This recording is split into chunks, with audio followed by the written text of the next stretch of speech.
मुअर्रख लिखते जाओ, मैं सुनाता हूँ। लिखो कि जब तक हम अमेरिका के गुलाम रहे, इमरान खान पर एतमाद था। जब उसने कहा कि अमेरिका के गुलाम नहीं हैं, तो अदम एतमाद हो गया। लिखो कि उसके कुछ साथी भी उसे सिर्फ पैसों के लिए छोड़ गए, हालांकि उसने तो पूरी दुनिया में इस्लाम और पाकिस्तान का नाम ऊंचा किया था। लिखो कि उसके लोटे साथियों से जब पूछा गया कि कप्तान का साथ छोड़ने पर क्या दोबारा आपको अवाम वोट देगी, तो उन्होंने कहा कि ये अवाम तो 2-3 दिन में सब कुछ भूल जाती है।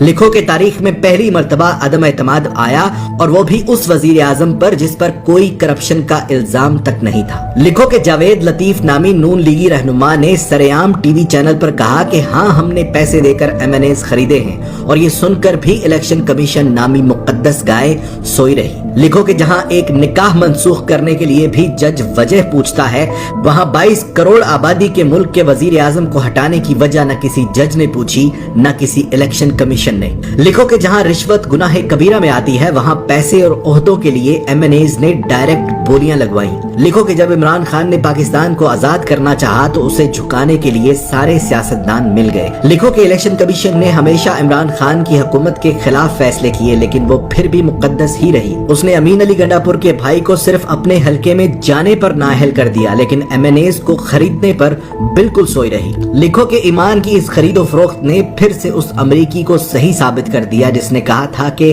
पाकिस्तानी पैसे के लिए अपनी मां तक बेच देते हैं। लिखो कि जब बगैर किसी कसूर के असेंबली में तमाशा लगाया गया, तो अज खुद नोटिस लेने वाले भी तमाशाई बने। लिखो कि पेट से सोचने वालों ने अमेरिका और मगरबी ममालिक के गुलाम सियासतदानों का साथ दिया। लिखो कि वो मर्दे मुजाहिद ये जानते हुए भी हक पर खड़ा रहा कि पैसे में बड़ी ताकत होती है। लिखो कि इस्लाम का नाम लेकर सियासत करने वालों ने उस शख्स की मुखालफत की जिसने सारी दुनिया में अपने नबी पाक सल्लल्लाहु अलैहि वसल्लम और इस्लाम पर लगे इल्जामात को गलत साबित किया। लिखो कि हम जहालत के उस समुद्र में रहते हैं कि जहां से हमें कोई नहीं निकाल सकता। लिखो कि महंगी गैरत कबूल नहीं थी, इसलिए सस्ती बेगैरती का इंतखाब हुआ। लिखो कि पाकिस्तान में ऐसा वक्त भी आया कि अगर ये कौम चाहती तो अपने लीडर का साथ देकर उसे गुलामी से निकाल सकती थी, मगर झूठे और मक्कार दज्जाली सियासतदानों ने उनकी आंखों पर जहालत की ऐसी पट्टी बांधी कि पेट की दलदल में औंधे मुंह गिर पड़े। गुलाम थे, गुलाम रह गए। गुलामों के लिए अच्छी खबर यह है कि अल्लाह ने इस कौम पर तरस खाकर एक बहादुर लीडर दिया जो उनकी गुलामी की जंजीरें तोड़ना चाहता है। पर इस कौम ने कहा कि मैं अमेरिका और मगरिब का गुलाम था और रहूंगा।